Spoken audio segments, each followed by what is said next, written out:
I'll recap. We've three things left to do. We've this, we've the puck out itself, and then we just have a little recap that I would normally do during a warm down. Okay, so three shapes. So this one of the most frequently asked questions that I was asked over the years was, if I'm wing back, do I follow on our own puck out?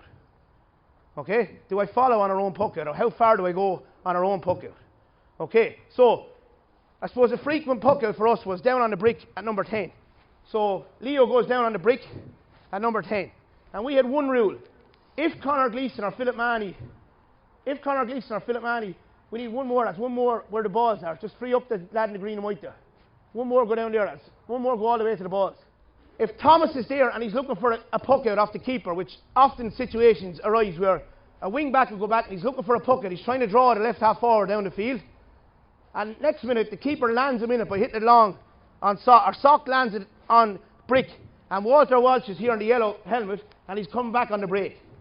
Okay? So we had one rule with Walter, a very simple rule, that you had to have your arse between Walter Walsh and the ball. Okay? Now if that involved number 11 coming around, number 8 coming around, so it allowed Conor Gleeson or Philip Manny not to have to go 100 yards up the field with him. That we had an extra body on the break. Now there was a couple of prerequisites. Brick had to bring it down in front of him. Because if in the first shape, if you think of the first shape, Offaly, where the orange cones are, sometimes we got the fella at the tip of that triangle to come out on the break. And obviously if Paul Murphy doesn't follow him, if Joey Holden doesn't follow him, and Brick gets the hurley played, it's going to go through for a free ball with Joey Holden. But if Joey Holden goes out, we have a situation where we have 4 or 5 forwards and the whole middle is open there, which I'll show you a clip where that exactly happened. And they can be rehearsed. Obviously it won't work out all the time, but a good drill to do that is a simple drill here, where the chap in the orange here, right, Thomas, pretends he's getting it, goes back to get it off this, but doesn't get it. You hit a long ball to here. You're Walter Welch, you're coming on the break, and one guy just comes around. The ball is going to be hit long to this chap, right? Okay? And I'm going to be coming from here, just mimicking, and you're going to be coming this way, and I'm against you, and I'm here, right? And you're going to be coming against me, and you're actually playing this way, okay? So can you see that in your head, lads? Can you see that in your head? You have to be able to see it in your head, or I'm not doing it properly. Listen now. He's left half forward, in the blue, the chap in the blue, in the yellow Cooper helmet here, right? My man in orange here has gone back for a handy one. The keeper has landed a minute by going long, so he has 20 yards to get on the break here.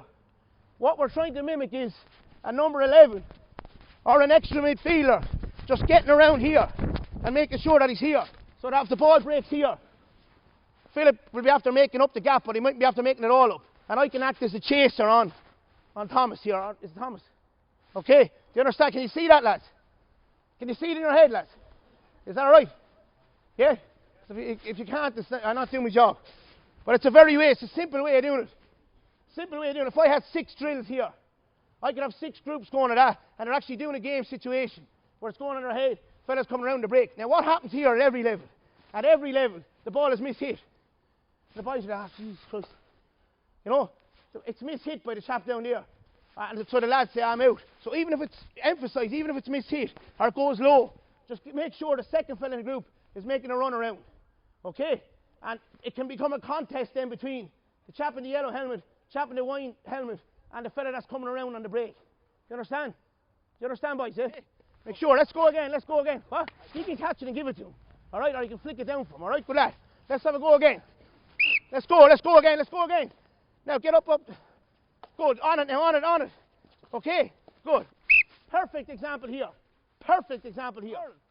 Come on, get over there. Come on, get over there. Come on, who's there? Good lad. Come on, hurl away, it's open. Good lad, stay goal. Think goal. Okay, ready, Leo? Over to the other side.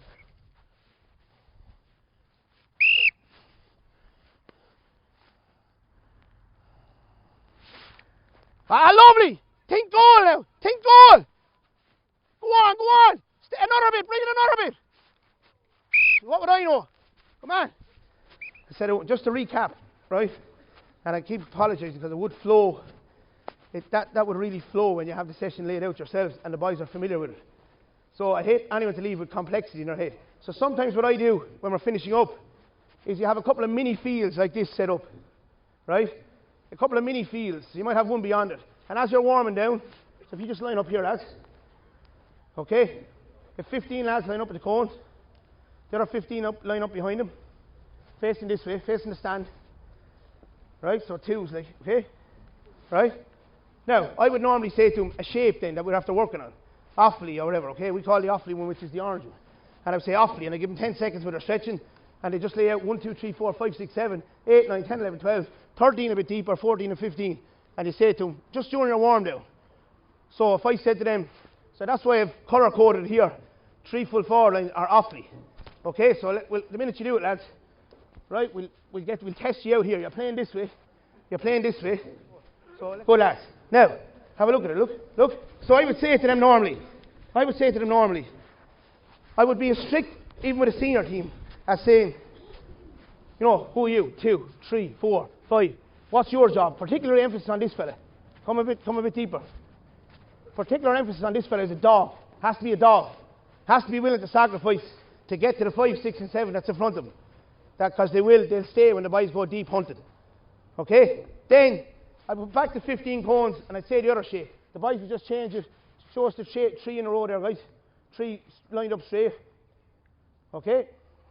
And in this shape we'd be emphasising quick ball, goals, pace, opening them up quick, going after their throats early, all those type of things.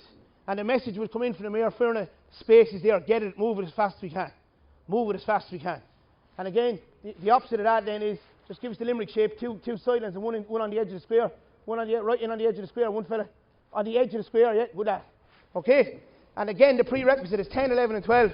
And just for any keepers amongst you, because we are more conventional than normal then, our 10, 11 and 12 we would see as midfielders, kind of part of the pack.